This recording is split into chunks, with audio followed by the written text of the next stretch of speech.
नमस्कार, स्वदेश न्यूज देख रहे हैं आप और मैं हूं नरेंद्र। आज बात करेंगे उपचुनाव में किसकी अग्नि परीक्षा है। मध्य प्रदेश उपचुनाव में जय आदिवासी युवा शक्ति बीजेपी का खेल बिगाड़ सकता है। जयेश ने उम्मीदवार तो नहीं उतारा, लेकिन पार्टी ने जो फैसला लिया है उससे कांग्रेस को फायदा मिलेगा। ऐसा भी नहीं है। जयेश के अध्यक्ष डॉक्टर हीरालाल अलावा ने कहा है, मैं कांग्रेस से विधायक हूं, इसलिए उनके उम्मीदवार के लिए प्रचार करूंगा। लेकिन शेष पदाधिकारी कार्यकर्ता यह निर्णय लेने के लिए फ्री है कि वे किसके साथ जाएंगे। उन्होंने सरकार पर भी आदिवासियों के साथ अत्याचार करने के आरोप लगाए हैं। उन्होंने कहा, यह फैसला मेरा नहीं बल्कि जयेश की कार्यकारिणी की बैठक में लिया गया है। हमने उपचुनाव में अपना उम्मीदवार भी नहीं उतारा है। संगठन ने निर्णय लिया है कि 2023 के विधानसभा चुनाव में तैयारी और दमखम के साथ उतरेंगे। दरअसल कयास यह लगाए जा रहे थे कि जयेश या तो कांग्रेस को समर्थन देगी या अपनी उम्मीदवारों को मैदान में उतारेगी, लेकिन दोनों ही निर्णय इस संगठन ने नहीं लिए और साफ बता दिया कि खंडवा लोकसभा और अलीराजपुर की जोबट विधानसभा सीट में आदिवासी निर्णायक भूमिका में हैं। अब सवाल यह है कि जयेश का कांग्रेस को समर्थन कहीं बीजेपी के लिए सिरदर्द न बन जाए। इसी तमाम मुद्दे पर बात करें, लेकिन सबसे पहले आपको सुनवाते हैं कि हीरालाल अलावा ने अपने बयान में क्या कहा है।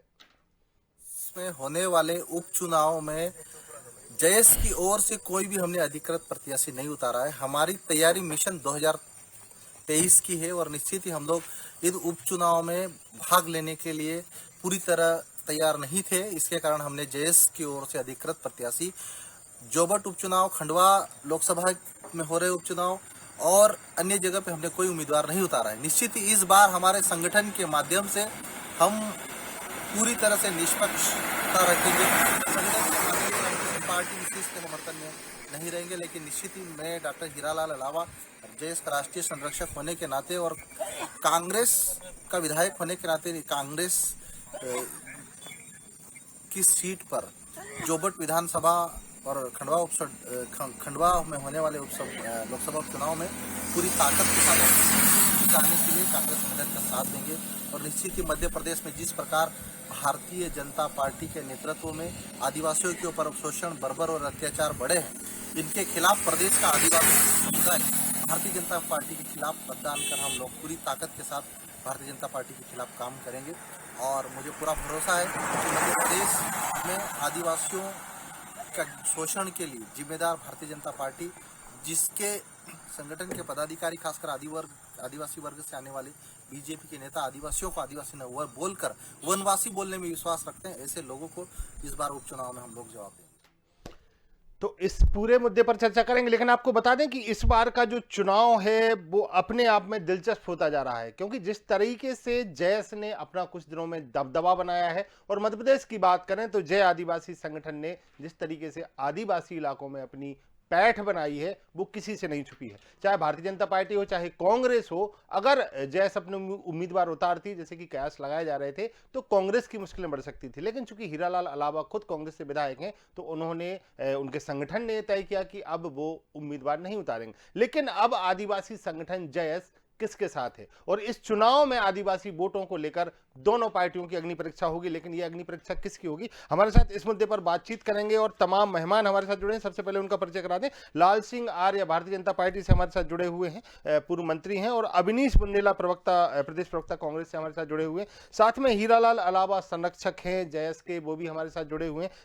तीनों मेहमानों का बहुत बहुत शुक्रिया हमसे जुड़ने के लिए। सबसे पहले हीरालाल अलावा जी, आपके पास आऊंगा मैं। अलावा जी, बड़ा कहें कि कम समय में आप लोगों ने जो एक कहना चाहिए बड़ा संगठन तैयार किया है, और जिस तरीके से आप लोग आज अपनी शक्ति दिखा रहे हैं, दोनों पार्टियों के लिए की अगर बात करें तो दोनों पार्टियों के लिए आदिवासी जो संगठन है जयेश अपने आप में अहम हो गया है। सबसे बड़ी बात, सबसे पहले आपसे यही पूछना चाहूंगा कि इस बार आप उपचुनाव में कितनी बड़ी भूमिका में नजर अपने आप को देखते हैं। अवनीश बुंदेला, अवनीश जी, जिस तरीके से कहा जा रहा था कि जयेश जो है, जयेश ने कम समय में जो अपनी घुसपैठ बनाई है, और जिस तरीके से जयेश अब संगठन कहना चाहिए कि अगर वो अपने से उम्मीदवार उतारता तो कहीं ना कहीं कांग्रेस के लिए मुसीबतें खड़ी हो सकती थी क्या?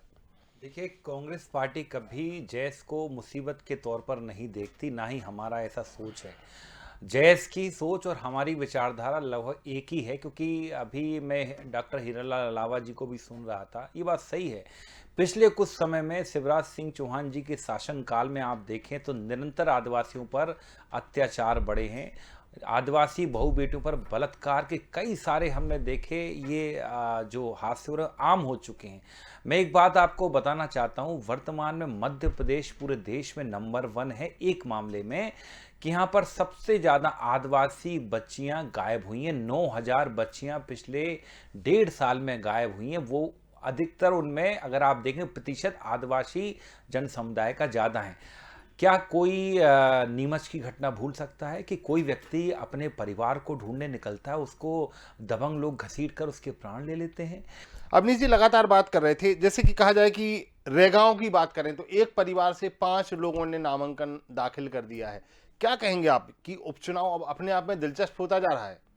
निश्चित तौर पर आप रेगांव की बात करें तो मैं ये इस चीज़ को स्वीकार करता हूं कि भाजपा की एक परंपरागत सीट रही है, और एक जो बागड़ी साहब जो थे वह एक वरिष्ठ नेता थे, लेकिन हमने देखा नरेंद्र भाई पिछली बार भी उन्हीं के परिवार से एक बागी भी चुनाव लड़े थे। और आप देखें पिछली बार एक जो तीसरा बसपा के भी वहाँ काफ़ी वोट आए, तो आप देखेंगे इस बार तस्वीर कुछ अलग होने वाली है, क्योंकि आप देखें जनता, मैं बता रहा हूँ, देखिए हमेशा किसी भी परिवार का जो कोई सदस्य, कोई वरिष्ठ नेता अगर किसी तरह से अगर ईश्वर को प्राप्त होता है तो जनता का कहीं ना कहीं जुड़ाव भावनात्मक तो रहता उस परिवार से, लेकिन आप देखें इस बार जनता के जुड़ाव के साथ साथ कई और ऐसे मुद्दे हैं नरेंद्र भाई जो चुनाव के लिए बहुत अहम होने वाले हैं। मेरी बात अधूरी रह गई थी, महंगाई एक बहुत बड़ा मुद्दा होने वाला है। आप देखें जो आज डीजल आप देखें 102 के नज़दीक पहुंच गया, पेट्रोल 120 के नज़दीक पहुंच गया, एलपीजी गैस सिलेंडर आप देखें 900 के पार कर गया।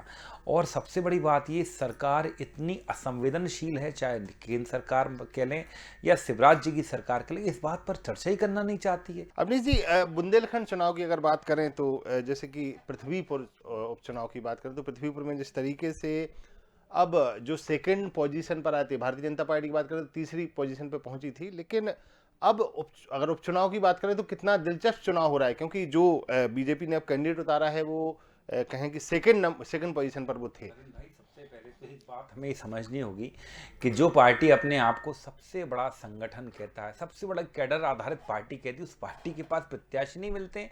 आप पृथ्वीपुर में देखें तो वो उन्होंने जिसको टिकट दिया शिशुपाल यादव, वो तो पिछली बार समाजवादी पार्टी के प्रत्याशी थे। वहाँ भी आपने अपना जो पुराना जो कैडर था, आपके जितने जो कार्यकर्ता थे, उनका आपने भविष्य दांव पर लगा दिया। बाहर के कैंडिडेट, बाहर के एक व्यक्ति को 4 दिन पहले सस्ता दिला के आपने उसको टिकट दे दिया।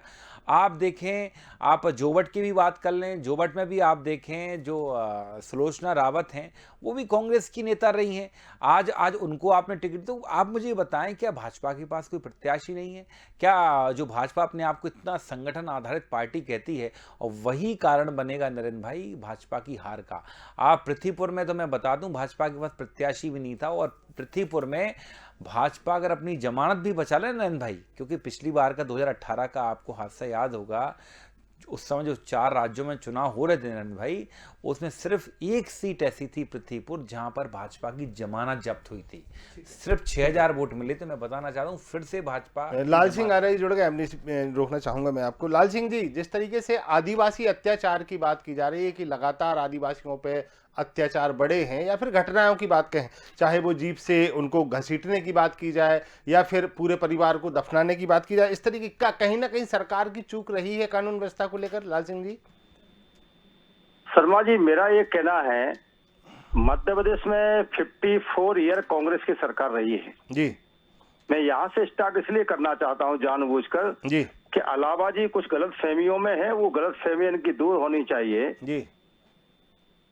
45 साल में हमारा आदिवासी वहीं की वहीं खड़ा है। कांग्रेस की सरकार 45 साल रही जहां वो खड़ा था जी, ठीक है ना। वो सक्षम ही नहीं बनाया गया कांग्रेस के द्वारा, वो ताकतवर नहीं बनाया गया, उसको आत्मनिर्भर ही नहीं बनाया गया, उसको स्वावलंबन ही नहीं बनाया गया जी।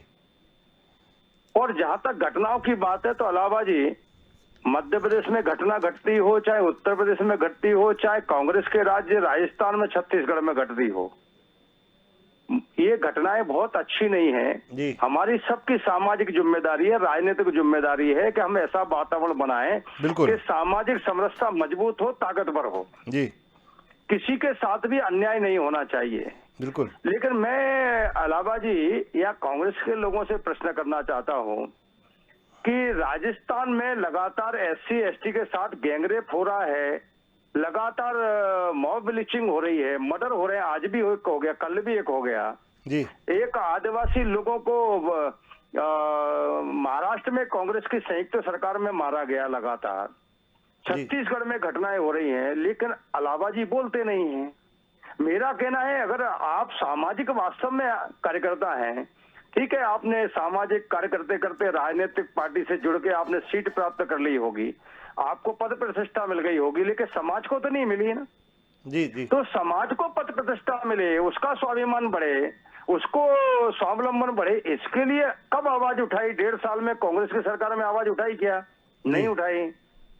आप विधायक बाद में हैं, पहले सामाजिक जीवन में जीने वाले आदमी हैं, तो उनकी जो आप लड़ाई लड़ रहे थे सरकार में बीजेपी के खिलाफ, वो 1.5 साल में आवाज बंद क्यों हो गई?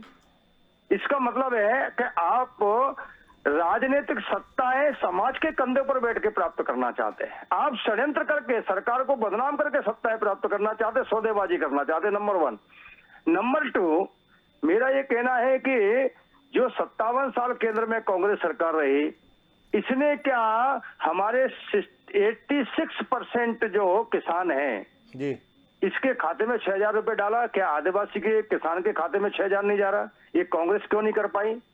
ये हमारी आदिवासी बहनें जो लोटा लेकर भाई जवाब लीजिए। दिन नहीं जी, निकल आए बिल्कुल। और रात को अस्त ना हो जाए सूर्य, जी। तब तक वो चिंता करती थी सोच के लिए जाने के लिए। उनको कोई शौचालय आज तक कांग्रेस सरकार नहीं दे पाई, जी। उसको गैस सिलेंडर नहीं दे पाई, जी। उसकी झोपड़ी जगह पक्का मकान नहीं दे पाई, उसके मोहल्ले में रहने वाली दारू की दुकानें कांग्रेस बंद नहीं कर पाई।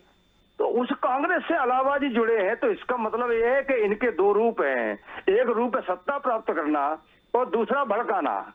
जी इनका कोई उद्देश्य ये नहीं है कि आदिवासी ताकतवर बन जाए, सम्मान मिल जाए। इनका केवल मुद्दा ये है कि जैसे केजरीवाल दिल्ली में बैठ गए भड़का के लोगों को, जी वैसे ही ये भी इसी प्रकार से कांग्रेस से जुड़ के करते रहे। जिस कांग्रेस ने अपमान किया जी। बाबा साहब अम्बेडकर का, जिन्होंने संविधान लिखा, आरक्षण दिया, ठीक उनको है। हराने का पाप किया, अलावा जी उनके राज्य को लाल अपनी सिंह आर्य साहब ने कहा है, अलावा जी लाल सिंह आर्य साहब ने आपसे एक जवाब मांगा है कि आप कहीं ना कहीं राजनीतिक महत्वाकांक्षाएं पूरी करने के लिए कांग्रेस के साथ जा रहे हैं, क्योंकि कांग्रेस लंबे समय तक रहा है सत्ता में, तब तो आदिवासियों की स्थिति नहीं सुधरी।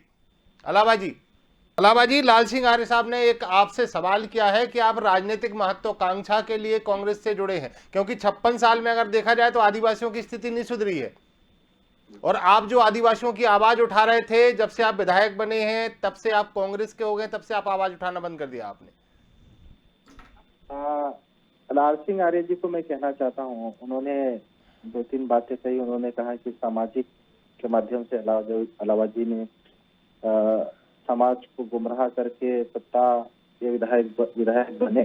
जी तो लाल सिंह आर्य जी, आप और पूरा प्रदेश और पूरे भारत देश की जनता है जानते हैं कि सत्ता हासिल करने के लिए भारतीय जनता पार्टी के मध्य प्रदेश के सभी नेताओं ने किस प्रकार विधायकों को प्रलोभन दे दे के मध्य प्रदेश में सरकार बनाई थी। जी दूसरी, आपने कहा कि दूसरा जो सवाल उठाया, आपने कहा कि राजस्थान और अन्य छत्तीसगढ़। राज्यों में जहाँ पे कांग्रेस की सरकारें हैं वो वहाँ पर आदिवासियों पे शोषण और अत्याचार हो रहे हैं। जी लाल सिंह आर्य जी, सबसे पहले तो मध्य प्रदेश की बात करिए आप। हम मध्य प्रदेश में डिबेट कर रहे हैं।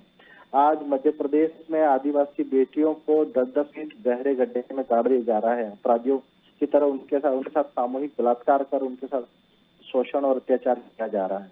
आदिवासी बेटों को सरेआम गोली मार दी जा रही है, पिकअप के पीछे घसीट कर उनको मार दिया जा रहा है। और माननीय मुख्यमंत्री जी, जब प्रदेश के समस्त आदिवासी संगठन उन पीड़ितों के न्याय के लिए जब सीबीआई जांच की मांग करते हैं, तो माननीय मुख्यमंत्री जी उसमें 2 शब्द नहीं बोलते हैं। तो आज मध्य प्रदेश में आदिवासियों पर शोषण, अत्याचार और बर्बरता की हदें भारतीय जनता पार्टी सरकार में बढ़ी है। ये आप भूल रहे हैं, इस पे आप लोग जवाब नहीं देना चाहते हैं। आज झाबुआ में जोबट उपचुनाव हो रहा है, तो आज माननीय मुख्यमंत्री जी झाबुआ जाते हैं और पेशा कानून लागू करने की बात कर रहे हैं। मैं मध्य प्रदेश के माननीय मुख्यमंत्री जी शिवराज सिंह चौहान जी से पूछना चाहता हूं, आप पिछले 18 साल से मध्य प्रदेश के मुख्यमंत्री जी हैं और पेशा कानून 1996 में बन गया था, संसद ने बनाया था। लेकिन 96 के बाद 2021 तक जो आपने पेशा कानून क्यों नहीं लागू किया? जब आपकी सरकार थी, आपकी जिम्मेदारी थी, आप आदिवासियों के शुभचिंतक थे, तो आज आदिवासी इलाकों में जो पलायन हो रहा है, आज हजारों की संख्या में बेरोजगार युवा 2-2 डिग्रियां ले लेके घूम रहे हैं। आपने पिछले 15 सालों से 1.5 लाख के पद नहीं भर रहे। आदिवासियों को पलायन रोकने के लिए आपने ऐसी एक भी योजना मध्य प्रदेश में लागू नहीं करी। क्या धार, झाबुआ, बड़वानी जैसे आदिवासी बहुल्य जिले से गुजरात, महाराष्ट्र और अन्य जगह पलायन हो रहा है, तो आदिवासियों का पलायन देखे। 5वीं अनुसूची के संबंध में आज हमारे मध्य प्रदेश के माननीय मुख्यमंत्री शिवराज सिंह चौहान जी, जो 5वीं अनुसूची एक ऐसी अनुसूची जो आदिवासियों को सुरक्षा, संरक्षण और विकास की बात करती है। भारतीय जनता पार्टी का कोई भी नेता, चाहे माननीय मुख्यमंत्री जी हो, चाहे प्रदेश अध्यक्ष हो, 5वीं अनुसूची पे 5 शब्द नहीं बोलना चाहते हैं। दूसरी बात, भारतीय जनता पार्टी से जुड़े कोई भी नेता आदिवासी को आदिवासी बोलने से डरते हैं। इनके हमेशा आदिवासियों को वनवासी बनाने की मानसिकता रही है। आप आदिवासियों की संवैधानिक व्यवस्था के खिलाफ, उनकी परंपराओं, उनकी रीति रिवाज, उनकी भाषाओं, बोलियों के खिलाफ आप आदिवासी इलाकों में षड्यंत्र चला रहे हैं। और आप जब आदिवासी युवाओं का जो संगठन है, जय आदिवासी युवा शक्ति संगठन, अपने संवैधानिक हक और अधिकार की बात कर रहा है, पेशा कानून, 5वीं अनुसूची जैसे गंभीर मुद्दों को लेकर मुखर हो रहा है।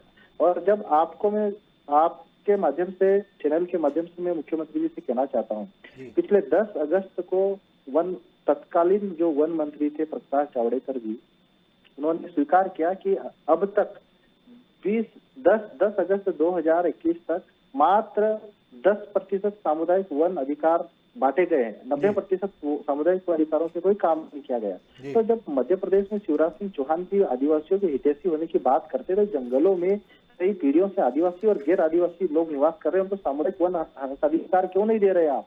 तो हमारा सवाल ये है कि आप आदिवासियों का विकास की बात करते हैं, लेकिन उनको हक और अधिकार कहाँ दे रहे? आज माननीय मुख्यमंत्री जी झाबुआ जी जय, उन्होंने कहा है कि आदिवासियों को दारू बेचने की, महुए की दारू बेचने की छूट है, लेकिन दूसरे ही दिन आदिवासी जो महुए की दारू बेच रहे हैं, उनको एक्साइज विभाग उनके ऊपर केस बना के उनको जेल डाल रहा है 6-6 महीने के लिए। तो ये बोलते कुछ है, करते कुछ है, ये हकीकत है। और रही बात मेरी, डॉक्टर हीरालाल अलावा को कांग्रेस पार्टी ने विधायक का टिकट दिया था और विधायक बना हूं, और मैं जिस पार्टी से विधायक बना उसके साथ गद्दारी नहीं कर सकता हूं। मैंने कहा है कि हमारा संगठन स्वतंत्र है कि किसको वोट नहीं देगा, लेकिन डॉक्टर हीरालाल अलावा पार्टी ने टिकट दिया है, तो सीधी सी बात है, हम कांग्रेस को जिताने के लिए पूरी ताकत लगाएंगे और मेहनत करेंगे। और मैं कहना चाहता हूं आपके चैनल के माध्यम से कि हम आदिवासियों के विकास बात कर रहे हैं, आदिवासियों के अधिकारों की बात कर रहे हैं। माननीय मुख्यमंत्री जी जब प्रदेश के मुखिया है, उनके पास इंटेलिजेंस की हर रिपोर्ट है। आप भ्रम और अफवाह फैलाने के लिए पिछले 28 सितंबर को जनजाति मोर्चे की मीटिंग में आपने स्पष्ट रूप से कहा कि इनको विदेशी फंड मिलता है। तो माननीय मुख्यमंत्री जी के बयान है, आप इस तरह से समाज में भ्रम और अफवाह फैला के आप कैसे प्रदेश के शासक बन सकते हैं? आपके शासन पे हम सवाल खड़ा करते हैं। अगर आप विदेशी फंड का एक चवन्नी भी अगर देश के खाते में किसी के पास है तो कार्रवाई करिए, हम आपके साथ हैं। लेकिन आप भ्रम और अफवाह फैला के प्रदेश के आदिवासियों का दिल नहीं जीत सकते हैं। मैं आपसे कहना चाहता हूँ। लाल सिंह जी, जवाब चाहेंगे आपसे। हाँ, मैं ये कह रहा था जी, अलावा जी अभी बोल रहे 150 कमलनाथ जी की सरकार रही। जी बोलिए। हमारी आदिवासी बहनें साथ बैतूल में जी 7 डेड बॉडी मिली, उसके साथ सामूहिक बलात्कार हुआ, एक भी वर्ड जय जी का नहीं आया। ठीक है ना, नंबर 1। नंबर 2, ये मध्य प्रदेश की बात कर रहे तो मैं मध्य प्रदेश की बात कर लेता हूँ। मेरे पास नर्मदा घाटी विकास विभाग रहा, मैंने जोबट परियोजना बनाई जी, मैंने ये पूर्वी निवाड़ पश्चिमी निवाड़ में योजना बनाई, जहाँ अनुसूचित जाति का बाहुल्य बड़ी संख्या में रहता है, जहाँ पर दिग्विजय सिंह ने ये कह दिया था कि टेक्निकल फॉल्ट के कारण यहाँ नहर बन ही नहीं सकती, पानी आ ही नहीं सकता। हमने अपने विभागों से अनुसूचित जनजाति के खेतों तक पानी पहुंचाने का काम किया। 70 वर्षों में 45 साल कांग्रेस सरकार रही, एक बूंद पानी नहीं पहुंचाया। नंबर 1। नंबर 2, अनुसूचित जाति के बच्चों के लिए ये बड़े जो हॉस्टल बनाए, किसने बनाए हैं? ये शिवराज सिंह चौहान जी ने बनाए हैं। और इसी प्रकार से वहां के डेवलपमेंट का मामला हो, मैंने कहा ना कि नरेंद्र मोदी जी ने जो कुछ किया है, इसमें आप अलावा जी कहें कि अनुसूचित जनजाति के लोगों को मकान नहीं मिला है, शौचालय नहीं मिला है, गैस सिलेंडर नहीं मिला है, बताएं आप। 4 लेन 6 लेन उनके दरवाजे से नहीं निकल रही है, 500 की आबादी तक के आदिवासियों के गांव तक डामर की रोड नहीं पहुंची है, स्वीकार करो ना। लेकिन कुल मिला के हम विकास भी कर रहे हैं और सम्मान भी कर रहे हैं जी। क्योंकि कांग्रेस ने ना विकास किया ना उनके महापुरुषों का सम्मान किया, और उसी का परिणाम है कि 550 सीटें जीतने वाली कांग्रेस आज 52-53 पे खड़ी हो गई है। क्योंकि लोगों ने पहचान लिया कि ये अनुसूचित जात जनजाति शोषित पीड़ितों की पार्टी नहीं है, ये वो पार्टी है जहां घोटालों का संस्कार दिया जाता है जी। और भारतीय जनता वो पार्टी है जो कहती है कि सबका साथ, सबका विकास, सबका विश्वास, और उसी का परिणाम है। आप देख लीजिए आदिवासी इलाके कोई भी देख लीजिए, मध्य प्रदेश के साथ और भी प्रांत देख लीजिए जहां आदिवासी बाहुल्यता है, वहां लगातार नवाचार किए जा रहे हैं। बताइए, मैं अलावाई से कहना चाहता हूं, कांग्रेस के समय में केवल 10 करोड़ लोगों के बैंक में खाते थे, आज 43 करोड़ कैसे हो गए? उसमें आदिवासियों के भी 8-10 करोड़ हैं जिनके खाते में सीधा पैसा जाता है। पहले 1000 मिलता था, 200 रुपए मार लिए जाते थे, 500 रुपए मारते थे, लेकिन सीधा गरीबों के खाते पहुंच रहा है, सीधा मुद्रा बैंक का पैसा पहुंच रहा है।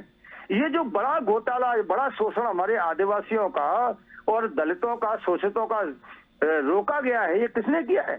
और शिवराज जी के नेतृत्व में पहली बार अनुसूचित जाति की आबादी के प्रतिशत के आधार पर बजट दिया हमने। 1,22,00,000 जाति प्रमाण पत्र, में जीएडी मिनिस्टर था, स्कूल में बच्चों को बनाकर दिए हैं, डिजिटल हस्ताक्षर युक्त दिए हैं और लेमिनेटेड युक्त दिए हैं।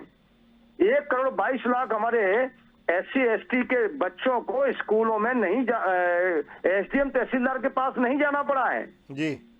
तो ये जो अधिकार दिया है, ये जो काम किया है, आप कह रहे कि कुछ भी काम नहीं किया। मैं कहता हूं कि 57 साल में देश में, 45 साल में मध्य प्रदेश में कांग्रेस में काम कर दिया होता तो हमारे अनुसूचित जनजाति के आदिवासी जवाब भाइयों दीजिएगा। को बिल्कुल ये बिल्कुल आपके अधिकार पास आ रहा मांगना ही हूं, नहीं बिल्कुल पड़ता। आपके पास आ रहा हूं। नरेंद्र जी जवाब ये दीजिएगा। बड़ा बिल्कुल शोषण आपके पास है, आ रहा ये बड़ा आपराधिक कृत्य कांग्रेस ने किया 57 साल और मध्य प्रदेश में 45 साल। जी। चलिए कि हमारे आदिवासियों को चलिए गरीब लाल बना सिंह के जी, रखा। लाल सिंह जी, अवनीश बुंदेला हमारे साथ हैं, उनसे जवाब ले लेते हैं। अवनीश जी। लाल सिंह जी, जो अभी आप 40 साल, 45 साल, 50 साल, 57 साल, 70 साल की बात करें तो मैं आपको बताना चाहता हूं, आपने जो शौचालय बनाने की आप दुहाई दे रहे हो, वो शौचालय आपके भ्रष्टाचार का अड्डा बने हैं। 70% ये नए सर्वे है, 70% लोग जो शौचालय बने हैं उनमें शौचालय में कोई जाता नहीं, क्योंकि शौचालय की गुणवत्ता बहुत ही खराब है, पहली चीज। दूसरी चीज जो आप कह रहे हैं, हमने क्या किया, तो अरे सुन लो, हमने क्या किया, अरे साहब सुनो, अरे साहब वरिष्ठता का ध्यान रखें, आप पूर्व मंत्री हैं। हमने क्या किया सुने, 1953 में पंडित जवाहरलाल नेहरू जी ने टाटा से एयरलाइंस खरीदकर इंडियन एयरलाइंस बनाई थी। आज मोदी जी ने वापस उसको बेच के टाटा एयरलाइंस बना दी। और सुनिए, तो जम्मू कश्मीर में हमारे लोगों का आरक्षण पंडित जवाहरलाल नेहरू, अरे सुनो, वो जम्मू कश्मीर हिंदू मुस्लिम यही आता, और आपको कुछ आता नहीं है। आरक्षण सुनिए, अरे सुन लो, बंद कर दिया जम्मू कश्मीर में। सुनने का मादा रखो, मैंने आपको धैर्यता से सुना। अरे यार, अरे धैर्यता से सुना है। अरे साहब सुनो जरा, पूर्व मंत्री हो, अपनी वरिष्ठता ध्यान में रखो जरा, ऐसे बीच में नहीं बोला जाता। सुनिए, आप कह रहे हैं हमने बैंकों का राष्ट्रीयकरण किया, जिनको बेचकर आप चुनाव लड़ रहे हो और भ्रष्टाचार फैला रहे हो। और सुनो, हमने रोडों का नेटवर्क फैला, आदिवासियों के लिए क्या किया उनका कहना? अरे ये कह रहे हमने क्या किया, मैं वो बता, हमने रेलवे का नेटवर्क बिछाया जिनको आप निरंतर बेच रहे हो। अभी बजट में 150 ट्रेनें मोदी जी ने बेच दी। आप कह रहे हो कांग्रेस ने क्या किया, मैं बताना चाहता हूँ। और 45 साल 46 साल की बात करो मत, 17 साल से आप हो। आज जो आदिवासी भाई बहन अगर आज संसद भवन में बैठे हैं, विधानसभा में बैठे हैं, पढ़ लिख कर नौकरी कर रहे हैं, तो किसने किया? आपकी जो एक बार जो ज्योति योजना आई थी, एक बार आपने गैस सिलेंडर दी, अगली बार वो रिफिल ही नहीं हो पाए, क्योंकि 900 का 1000 का गैस सिलेंडर कर दिया। अरे साहब, आप कैसे वरिष्ठता है, मुझे तो आश्चर्य हो रहा है, आप इतने वरिष्ठ नेता हैं। आप इस तरह से सब्जी मंडी मचा रहे, ऐसे डिबेट नहीं होती। अरे साहब, मुझे खेद है, मुझे खेद है कि आप इस तरह से डिबेट कर रहे हो, क्योंकि आप में सुनने का मौका नहीं है। आप लोकतंत्र का गला, आप अम्बेडकर की बात मत करो। अम्बेडकर साहब के अनुयायी को मारने वाले, पीटने वाले आप हो। नेमावर में आपने जमीन में गाड़ा है, 50 फीट जमीन के नीचे गाड़ा है। आप मुझे मत सिखाओ।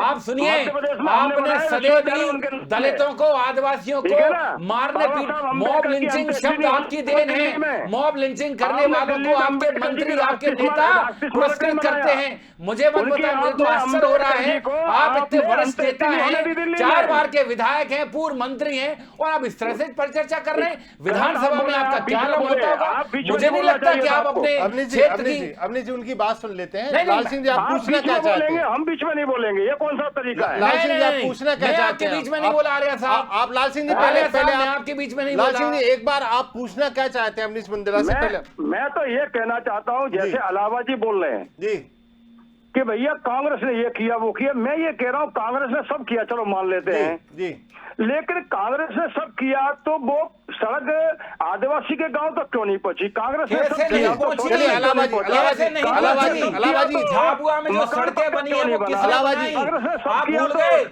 बालाघाट में कभी जाके अवनीश जी, देखा? अवनीश जी, आदिवासी अलावा जी से जवाब ले लेते हैं। अलावा जी, कभी जाके देखा है? अलावा जी, आपकी- देखिए आप, मंत्री की अलावा जी, हत्या आप- कोई करने काम नहीं वाली किया। कांग्रेस थी। अलावा जी, आपके शिवराज सिंह चौहान जी ने उत्तराखंड में कांग्रेस आदिवासियों को के चप्पल मंत्री की भेंट की, हत्या वो भी कराने ऐसी वाली चप्पलें कांग्रेस दी थी। जिनसे उनको कैंसर जैसे भयंकर बीमारियां हुई। और अरे भाई, सुनिए, कांग्रेस हमने में आदिवासी दिवस कांग्रेस मनाया, के मंत्री आपने की वो हत्या छुट्टी कराने खत्म वाली की कांग्रेस आदिवासी की दिवस सरकार की। थी। आप बताएं, आपने कब भील मामा, टंटे मामा का सम्मान किया? आपने कभी नहीं हमने किया। हमने हमने आप मनाई है मुझे जयंती, एक हम बात मनाते बताएं, हैं, आपने हम आदिवासियों मनाते के लिए हैं। क्या क्या? आप मुझे बताएं। हम मनाते अवनीश जी, हैं, आप अवनीश मुझे जी, कांग्रेस बताएं। अवनीश जी, अवनीश जी जवाब ले लेते हैं। हीरालाल बता- अलावा जी हमारे साथ हैं। अलावा जी, जैसे कि उनका कहना है कि 56 साल हुए, बड़ा टाइम था, कांग्रेस ने 17 मध्य प्रदेश साल में से ये भी नहीं, मध्य प्रदेश में भी इनसे वो पूछो किया। इनने क्या किया? लेकिन इनने 50 फीट जमीन के नीचे लोगों को गाड़ा। अलावा जी, अलावा इनने लाठियों से पीटा। अलावा जी, आप कभी कांग्रेस 50 से साल विधायक में हैं। आदिवासी घसीटे नहीं गए अलावा जी, गाड़ी आप से कांग्रेस- पकड़कर, अलावा जी, बांधकर। आप कांग्रेस जी, से जी। विधायक हैं, लेकिन अभी जो मैं 2-4 दिन से डिबेट कर रहा हूं उसमें जो कमेंट्स आते हैं, जो लोग देखते हैं, उसमें अलावा जी कमेंट्स आते हैं,